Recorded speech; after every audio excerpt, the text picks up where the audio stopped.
रमज़ान के लिए एक ऐसी स्पेशल रेसिपी लेकर आए हैं जो बहुत ही टेस्टी, देखने में इतनी खूबसूरत लगती है। ये एकदम जैसे कमल का फूल होता है या गुलाब का फूल, इस तरह का आप मान सकते हैं और बहुत ही टेस्टी बनता है। इसे जब बनाओगे तो दस्तरखान की शान बढ़ जाएगी। आप चाहे रमज़ान में बनाए, इफ्तार में बनाए या फिर बनाए आप मेहमानों के लिए। ये मार्केट में भी नहीं मिलेगा, आपको कहीं देखने के लिए भी नहीं मिलेगा। ये बनाना शुरू करते हैं कैसे बनता है। इसके लिए हमने 250 ग्राम मैदा ली है। मैदा को छान लेंगे। आधा छोटी चम्मच इसके अंदर नमक ऐड करेंगे। एक छोटी चम्मच इसके अंदर बेकिंग पाउडर ऐड करेंगे और 4 से 5 बूंद इसके अंदर डालेंगे वनीला एसेंस की। 125 ग्राम इसके अंदर बटर ऐड करेंगे। बटर डालकर इसे बहुत अच्छी तरह से हाथों से रब करना है। इस तरह से मैश कर लेना है मैदा को और बटर को। जब ये अच्छे से हो जाएगा तो इस तरह का आपको दिखाई देगा। अब इसके अंदर डालेंगे अंडे का येलो पार्ट। सिर्फ येलो पार्ट ही इसके अंदर ऐड करना है। अब इसे डाल लेना है और जो वाइट पार्ट जो बचेगा वो हमें बाद में यूज़ करना है। उसका हम बताएंगे क्या करना है। इतने आपने हमारे चैनल सब्सक्राइब नहीं किया है तो चैनल को सब्सक्राइब कर लें। येलो पार्ट इसके अंदर डालकर अब इसमें थोड़ा थोड़ा सा पानी डालेंगे। डालकर आटे की तरह गूंद लेंगे। जैसे रोटी का आटा गूंदते हैं ना, उसे थोड़ा सा ही टाइट हमें गूंदना है। ज़्यादा टाइट भी नहीं, सिर्फ थोड़ा सा ही टाइट। अब इसे डिवाइड कर लेंगे 2 पार्ट में और इसे एक प्लेट के अंदर रखकर कवर करके थोड़ी देर के लिए 10-15 मिनट के लिए रेस्ट में रख देंगे। उसके बाद ये आटे की जो कनी होती है वो फूल जाती है और बहुत अच्छा सा आटा हो जाता है। आप इसे दोबारा भी गूंद सकते हैं, लेकिन मैं डायरेक्ट इसी तरह से बनाऊंगी। हमने 2 बार 2 हिस्से में डिवाइड कर लिया है। अब एक एक पेड़ा बना लेंगे। पेड़े को इस तरह से रखना है। आप मैदा लगा लेनी है ऊपर। अब जितनी बड़ी हो सके उतनी बड़ी रोटी हमें बेल लेनी है। ये इतनी बढ़िया लगती है देखने में और ज़्यादा इसमें टाइम भी नहीं लगता। सिर्फ बहुत ही कम सामान से ये बन जाती है। अब हमने इसे बड़ी सी रोटी इस तरह से बेल लेनी है।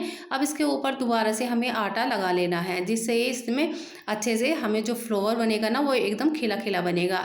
दोनों साइडों से हम इस तरह से फोल्ड कर लेंगे और ऊपर इस तरह से आटा लगाएंगे। जब भी हम फोल्ड करते हैं उतनी बार ही हमें से इस तरह से आटा लगाकर इसे डस्टिंग कर लेनी है अच्छी तरह से। अब इसे बड़ा सा बेल लेना है। एक साइड से बेल लिया है, दूसरी साइड से भी हमें इसी तरह से बेल लेना है और उसके बाद फिर दोबारा से हम इस पर आटा लगाएंगे। इस तरह से डस्टिंग कर लेनी है और फिर दोबारा से इसी प्रोसेस को दोबारा से करना है जैसे हमने पहले किया था।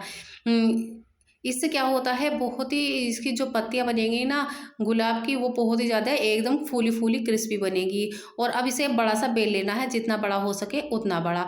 इसने जैसे एक साइड से हमने बेल लिया है, दूसरी साइड से भी इसी तरह से हम बेलेंगे। जैसे समोसे का वो होता है ना, पट्टी होती है, इतनी पतली हमें इसे बेल लेनी है। हमने ये कैंची ली है, ये इससे हम डिज़ाइन इसके अंदर डालेंगे। आप चाहो तो कटर से भी काट सकते हैं अगर आपके पास इस तरह की कैंची नहीं है।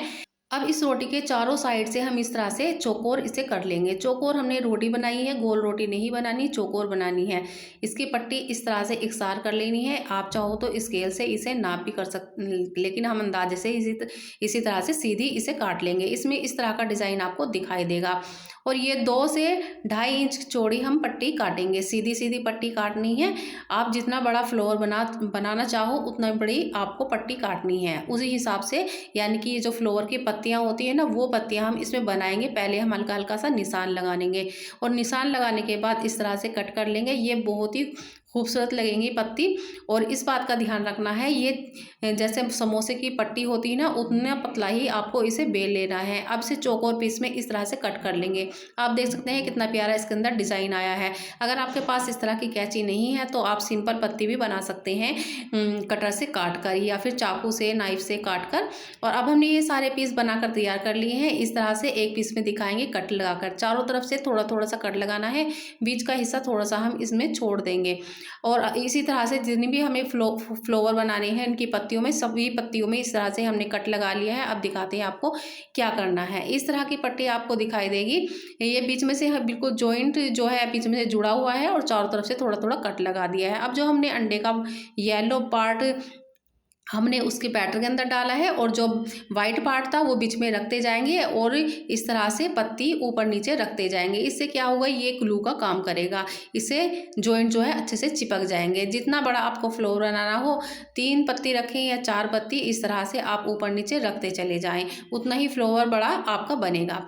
इस तरह से हमने 1 2 3 4 पत्ती हमने इसमें रख दी है और 1 पत्ती और रखेंगे। 5 पत्ती हमने रख दी है। रखने के बाद अब इसमें फिंगर से इस तरह से प्रेस करेंगे। करेंगे। बीच में एक होल सा आपको दिखाई देगा, हमने इनके जॉइंट आपस में चिपका दिए हैं ऊँगली से प्रेस कर कर। इस तरह से ये फूल बनकर तैयार हो गए हैं। अब कढ़ाई के अंदर हम तेल गरम कर लेंगे। एक कढ़ाई लेंगे, कढ़ाई के अंदर हमने रिफाइंड ऑयल लिया है। अब हमें ये फूल जो है डीप फ्राई करने हैं, तो इसलिए हमें ज़्यादा तेल की ज़रूरत होगी। अब तेल को मीडियम फ्लेम पर गर्म करेंगे। अब इसके अंदर ऐड कर लेंगे, जैसे समोसा मीडियम फ्लेम पर फ्राई होता है, तो इसी तरह से हमें फ्राई करना है।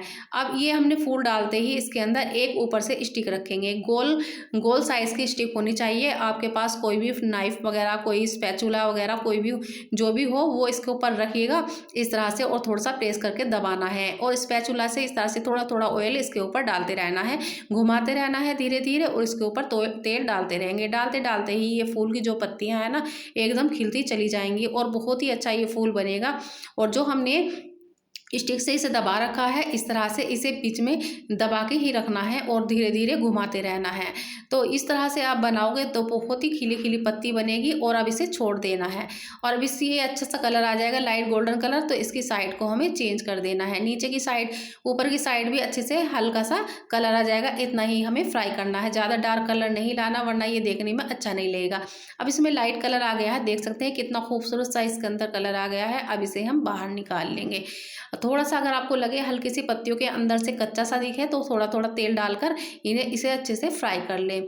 तो इस बात का ध्यान रखना है, थोड़ा लाइट कलर ही इसके अंदर लाना है। अब इसे बाहर निकाल लेंगे। इसी तरह से हम दिखाते हैं आपको और क्या करना है। तो आप इस तरह से बनाइए, बहुत ईजी बन जाएगा। जब आप बनाओगे, घर में गेस्ट आ रहे हैं उनके लिए बनाओगे, तो सब पूछेंगे ये किस तरह से बनाया गया है, और ये आप मार्केट से लाए हैं या घर में बनाया है। और ये देखने में इतना खूबसूरत लगता है, बहुत ही ज़्यादा खूबसूरत लगता है। इसकी पत्तियाँ एकदम ऐसी लगेंगी जैसे खिली खिली, एकदम गुलाब की तरह।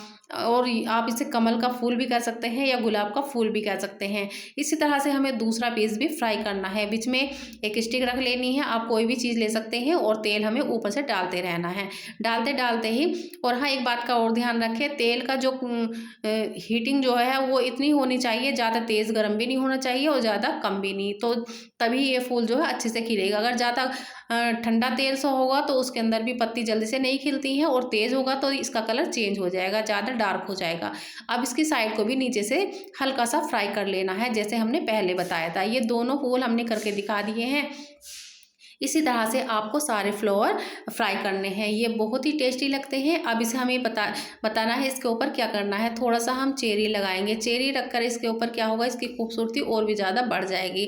तो इस तरह से आप प्लेट के अंदर रखिए, और इसके ऊपर हम थोड़ा सा हनी डालेंगे, हनी से इसके अंदर और भी अच्छा टेस्ट आएगा। तो आपको ये रेसिपी कैसी लगी, एक बार बनाकर देखना। जब घर में अगर मेहमान आ रहे हैं और आपको कुछ स्पेशल मेहमानों के लिए कुछ नई डिश बनानी है, तो इस तरह से आप बनाइए, नाश्ते में रखिए या रमज़ान में इफ्तियार में बनाइए। तो आपको ये कैसी लगी रेसिपी, और हनी डालकर इसके अंदर और भी ज़्यादा देखने में खूबसूरती और टेस्ट भी बढ़ जाता है। अगर पसंद आए तो एक बार बनाकर देखना, कमेंट करके हमें बताना रहे हमारी रेसिपी कैसी लगी। अगली वीडियो में फिर मिलेंगे नई रेसिपी के साथ। अल्लाह हाफिज़।